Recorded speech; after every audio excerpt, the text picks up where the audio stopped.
Jazzcast Pros. Do you feel that the odds have been stacked against you? Are you someone that has dealt with drugs and alcohol?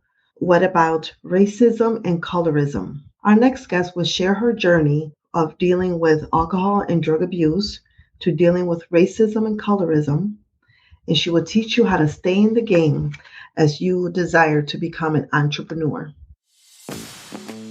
Welcome to Fearless Fridays with Maryann, the podcast to help you get unstuck, heal your inner child, and reshape your future. I am your host, Maryann Rivera-Dannert, and with over 10 years of experience as a coach, author, speaker, and owner of MRD Empowerment Solutions, I use my personal life experience with trauma, healing, and rediscovery as a catalyst for personal growth. My mission is to empower you to discover and unlock your full potential, paving the way to a life marked by freedom and balance. Together, we'll tackle the tough stuff and find the strength within to rise above. Good morning, and thank you for having me. My name is Beverly Brown, and I like to go by Coach B, depending on what I'm doing. Sometimes Minister B, it just depends. And so I am a minister, a coach, speaker, trainer. I like to say I'm a servant because that pretty much covers everything. That's really what I love to do. And then I'll just share really quickly that I do have a full-time career where I am the growth and innovation director for a long-term care pharmacy. Oh, I love that. Let's go back to the beginning. So you are a minister and a coach. So how did you get into ministry, and how does that tie in with your coaching? Oh, wow. Definitely impacts it in a big way. Ministry for me. So I think that when I was a little girl, I really always knew that there was something out there bigger than me. Didn't know what it was. I do remember at the age of 5, now knowing that it was the Holy Spirit, but at the age of 5, I had no clue. Really struggling, with the whole dad-little girl relationship. And, as sometimes we often have things that come from our childhood. And my dad just was not present. He was there, just not present. Yeah. And so I was a daddy's girl and just wondering, who is this guy? What's going on? And I just remember distinctly the Holy Spirit saying, I'm going to use this. Just hang in there. I'm going to use it one day. And so fast forward, here we are going through, life and all the things that I've gone through, experienced a number of, we'll just say special stories like most people, which, if we get into it, we will. And started going to church and, just really finding that I loved giving. I loved serving. I loved mentoring. And so I think as my jobs found themselves, people knocking on my door. Hey, can I talk to you a minute? Or, hey, can you pray for me? And so I just started, I would say, delving more into my relationship with God. I sing. And so I sing gospel. And of course, that's a huge tie right there.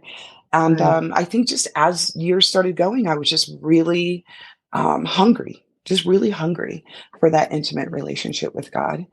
I think the more I said, God, no, I'm not doing that. Yeah, no, you got the wrong girl. Yeah, no, I love you and everything. And he's like, yeah, girl, you don't tell me no.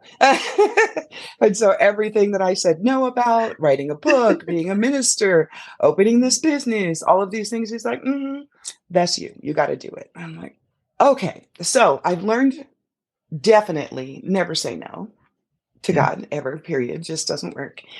I felt him calling me to serve women who are broken, which is pretty much most women, because in one way or another, we've gone through something in some area of our lives that has challenged us in a big way. And so, it was really just ministering or coaching, encouraging, leading, guiding women to be strategic about identifying where they're broken, where they're stuck. And then me trying to help them get their she together is what I call it. I love that. So you mentioned that your dad was present. He was there, but not present. So what was the impact, in your life? And what are some decisions and choices that you feel that you made because of that unhealthy relationship? Oh my God, great question. And so this is the one thing that I love to share with people, especially I don't share it right off the bat when someone hands me a microphone, but that Yeah. usually is my way of engaging with the audience because you know the old saying, people really don't care how much you know until they know how Right. much you care. And I Yes. always like to let people know this was me, this was me, this was me. Not having a dad in my relationship, in my life. And when I say that again, the first time my dad told me he loved me was the first time I got married. I was 23 years Mm. old, and he said it Wow. right before he was going to walk me down the aisle. I'm like, Wow. why would you do that now? You know, so Yeah. it was disturbing in that moment. But when it comes to choices, I made all the wrong choices Mhm. because I was looking, old adage, looking for love in all the wrong places. I wanted my dad so desperately to tell me that he loved me, pay attention to me, talk to me. Again, I was a tomboy, you know, I played sports a lot. I took wood shop, you know, in school and while my dad did teach me mechanical things like, you know, how to do woodworking, air conditioning and heating, things like that because that was his business. There was still Right. no talk. There was still Mhm. no talking. Had no love. Mm. Um, and so early on, you know, I was a snooper. So I got into my dad's pornography stash. In my Mhm. mind, that was the way people showed love. And Mm. so as I was growing up, I'm like, oh, okay, well, if this is the way people are supposed to love me, and my dad doesn't love me, then let me just go, you know, just take this Right. route, whatever. So essentially, anyone who said that they loved me, "Oh, okay, I'll go with you. Oh, okay, I'll sleep with you. Oh, okay. You know, Mhm. so when I say that I made a lot of really horrific bad choices, I did. I got pregnant as a teenager. I was into drugs and alcohol at an early age. And Yeah. what's so ironic about this? All of this while I'm still, yep, going to church though on Sunday morning. Don't care what time I Yeah. come in and what condition on, you know, late Saturday night. I'm getting up because I felt that desperation of God, please help me. Mm. I know I'm wrong and I know I love you more than anything. So there was just this twistedness that was going on because I was desperate for love, Right. but I had no clue how Mm. to connect the two. And so it wasn't until much later on in my adult life that, you know, I don't know, after what I'm now married 24 years to my third husband, but, you know, just trying to get it together and get my she together. You know, who Yeah. am I? Why was I created? Why am I giving away my power? You know, Mm. and so it was all of that. So with my undergrad in psychology and my, you know, master's in biblical studies, and then getting my coaching certificate and all of those things, along with being spoken over by at least 15 people from all over the world, none of them know each other, all spoke the Mm. same thing, that they saw me speaking to large audiences of women and Yeah. sharing my calling. And so here I am, you know, just trying to continue to get my she together while I'm helping other women get their she together. I love that. And so much wisdom and, insight there. So what advice would you give to the woman who may be listening right now, who does not have a relationship with her dad and is trying to figure things out? What advice would you give to her? Oh, young lady, older lady, I have met them all from teenager to 70 that don't have relationships. I would say that the relationship has to be with your true father, the one that created you, and he is love. And once you're able to discover that no matter what, you are loved and you're loved by him and he created you for a purpose, that you have value, that you are worth loving, that your power comes from that. That's what Mm. makes you strong. That's what makes you lovable because you have to think about it. If Right. you don't know what it's like to be loved, it's hard for you to love yourself. And Mm. so you find all of your love, you manifest, you engage, you become intimate, and it's with your true father because we are all broken, you know, men and women alike. And, Right. you know, now that my dad has passed on, honestly, and we did have that conversation before he left this earth. I forgave him. I told him I understood why he couldn't love me, because Mhm. now I understand from, you start looking back, and now I Correct. understand, he Yeah. wasn't raised in that right way. So I love my dad. I forgave him. And it is also about understanding why that person. And here's the thing, talk to that person. If you are still Yeah. fortunate enough to have your father alive, talk to that person. I love that. So you did mention that you are in your third marriage, 24 years. So congratulations on that. Thank you. And we can kind of guess, but without assuming, let's get the real information from you. What made this relationship and what made the Beverly that stepped into this relationship different than the Beverly from the other two previous marriages? Oh my goodness. All right. Well, that's a great question. Easy answer. The Beverly that stepped into this relationship, same Beverly that came out of the Mm, other ones. My husband and I, we have a testimony all of our own, partially actually what my book is about. We struggled in the beginning of our relationship. We dealt with drugs and alcohol too. And, I was always like, I'm leaving, I'm not doing this, whatever, here I go again, blah, blah, blah, blah. And of course, always blaming myself. What's wrong with me? Why am I making all these horrible choices again? right. And I think for me, it really was God saying, look, sister girl, I don't know who you think you're kidding. I don't know why you keep playing with me, but I've given you way too many chances. Yeah. And here's the thing, if you don't get your shit together, you're not going to be here much longer. So I really had to take a step back, think about how it impacted me, how it impacted my children, still impacting my children and my relationship Yeah. with them, and just said, you know what, I'm not doing this anymore. And it has been a journey. And my husband and I are still growing, as all marriages do. I mean, you're going to grow until it's over. But we have, definitely come full circle. We both sing in the choir together. We're both at church. The book in and of itself describes, yikes, just a small portion Mm, of something that happened that would turn most marriages upside down, right? And it impacted both of our lives in a huge way. But it also set a stage for him to be able to come out of this and speak to men mm, about their behavior and how it can take them down the wrong road. So I definitely see God's hand in all of this and how he's using it for his glory. So I honestly want to answer your question and say that I'm just showing up.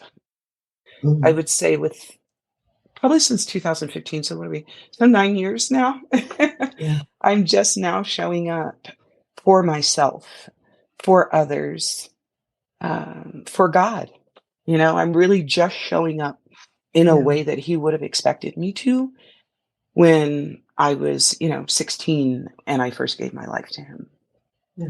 So you are an entrepreneur, Best of You Coaching LLC.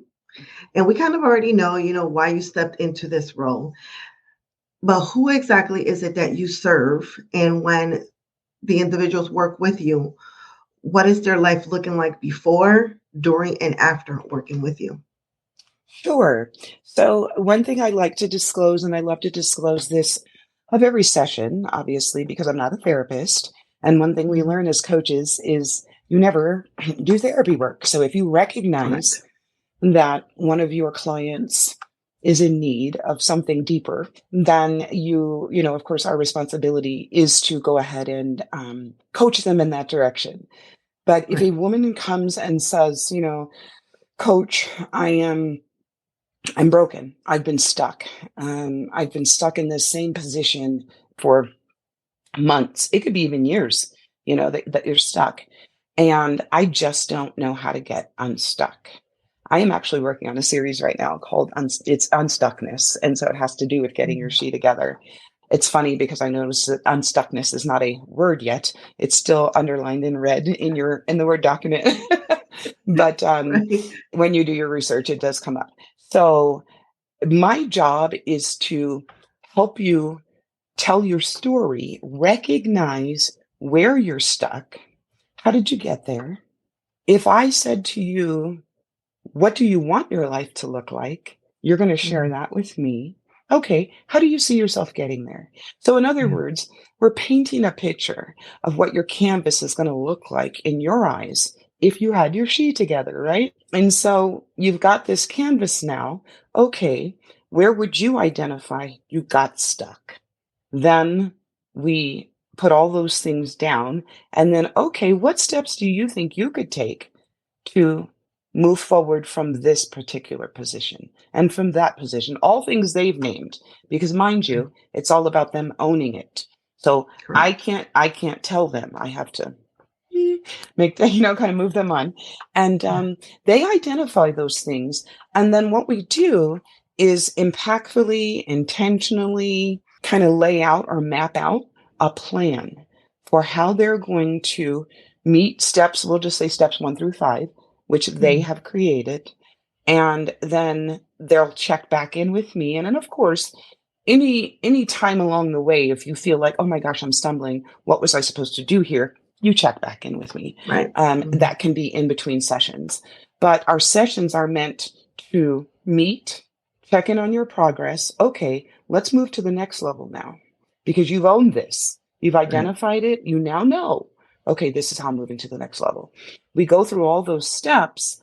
And then once you're done, you have a solid plan. You also have a contingency plan. So what happens if I feel myself slipping? Because I've identified how I slip. So if I feel myself slipping, what do I do right away? You've got that contingency plan as well. And then, of course, obviously, if your contingency plan is out there and you're like, paddling, then you call me. But so, yeah, it really is about helping them to embrace, own who they are, their worth, their value. We're dumping that all into a formula. And then you're going to use this to come to a point of strength and recognition so that you can move forward in who you've been called to be. That's beautiful. So you also mentioned that you have a career. So how do you balance, being a wife, being a minister, being an employee, and also having your business? Wow. It is difficult. Most recently, and this has been the biggest, I would say, teller of, you need to step back for a minute and rethink how you're going to, really make this work and use your time wisely. So scenario, I launched my business in early December of last year. And then in my department, which is super tiny, just me and my work wife, I call her, she was unfortunately diagnosed with a brain tumor. So she was out for a while.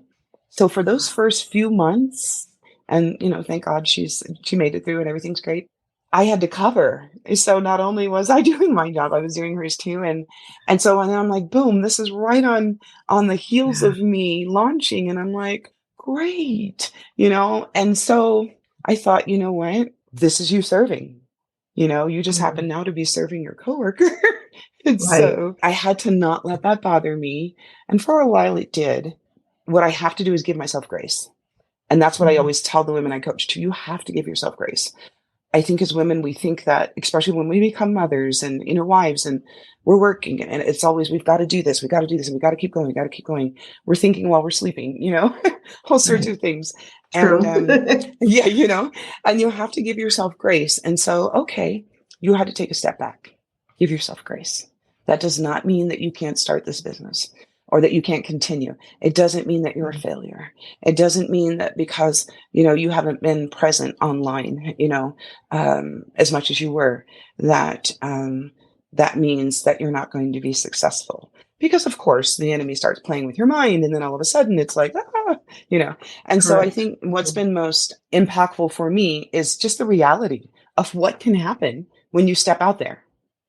So you never know, right? Mm-hmm. Working full time, I am responsible, let's just say, for bringing in the business, so I am what drives business for the company. That could mean my availability is off the charts crazy. I am grateful that I played sports all of my life, because pivot is my main word and my main thing to do. I'm always having to pivot. And I find myself doing that on a regular basis. There is no following a schedule, even though I keep saying one day, yeah, I'm going to get to follow the schedule. No, I'm not. I don't even know why I tell myself that. So I'll be honest with you. It's like a roller coaster. I try to get in time when I can. I also want to be very transparent and say that as a more seasoned adult, I'll say that, I've run across some health issues that have also gotten in the way of me trying to be consistent. And so those are my struggles. I would say being consistent is a struggle, because between the career and then grappling with some of the health issues, that will quickly put me in let me just sit here and think about this for a minute. So it's a constant, nope, you got to get back in there. I have to encourage myself. Honestly, I've got to coach myself. And coaches need coaches. And so I have a coach. I also have a coach. So it is about, it's about coaching yourself to stay in the game. Honestly, you have to stay in the game and give yourself grace. So you are on the Fearless Fridays podcast. How are you living a fearless life? Just not being afraid of anything anymore. And I will say that extremely transparent. There were so many things growing up that I was afraid of. I was a very shy little girl, so I was afraid to talk. I was afraid to be out there. And so I knew growing up that if I did not overcome that I would never make it, period, ever. And then when you look at things that I battled, like the whole, I would say racism, and then that within our own culture of the light skin, dark skin thing, and I felt like I just didn't fit. I was always the high yellow bee, or I was the N-word. And so this whole identity thing was just wacko. You tie that in with my dad in a relationship. Right. And so it was always about, okay, you've got to fight. You have to fight. So then I got buried in sports. And then that taught me how to fight. It taught me how to be a team player, even if I was being a team player with myself. So, and the old adage about being an athlete, it's no pain, no gain, right? Right. So that was my mentality. I have to keep doing this. I have to become whoever God is calling me to be, no matter what. There's a fight in me that I know He saved me for such a time as this. Otherwise, I wouldn't be here because of all the dumb choices that I made. And so I'm living my life fearlessly by fighting for other women. I love that. So you are an author. Tell us the title of your book and the reason why you decided to put your thoughts on paper. Ooh, dun, dun, dun. Yes. The title of my book is called Why I Forgave Him. It is a book about being betrayed in your marriage. And forgiveness is a word that I believe that most human beings throw around fairly loosely, like they do the term love. Oh, I love you, I love you, I love you. And it's like, yeah, do you really know what love is? Just like, yeah, do you really understand what it means to forgive? And I don't know that I understood until that day that I was, called to have to do it. And my husband, did betray me. And I'll just be honest with you. I love being transparent because it's in the book. So you'll read it anyway if anybody reads the book. That, my particular choice that morning, minister or not, was murder. I just was like, yeah, God, you know what? I know you and I are like this, but I'm going to kill him. Like, sorry, I can preach in jail. I had the whole conversation. I look good in orange. I look good in gray. I look good in stripes. Like, I can be more impactful in jail, God. I mean, think about it, And he's like, girl, if you don't put that knife down and just put him out and, be there for your daughter, his stepdaughter. Dun, dun, dun. Yeah. So then it was the thing to write the book. There are so many other people who have gone through something similar. You need to write the book and let them know that you can actually forgive and get past this. Okay, once again, okay, God, you got the wrong girl. Me? No. Right. I'm Yeah. not, nah. So, but yeah, here I am 9 years later.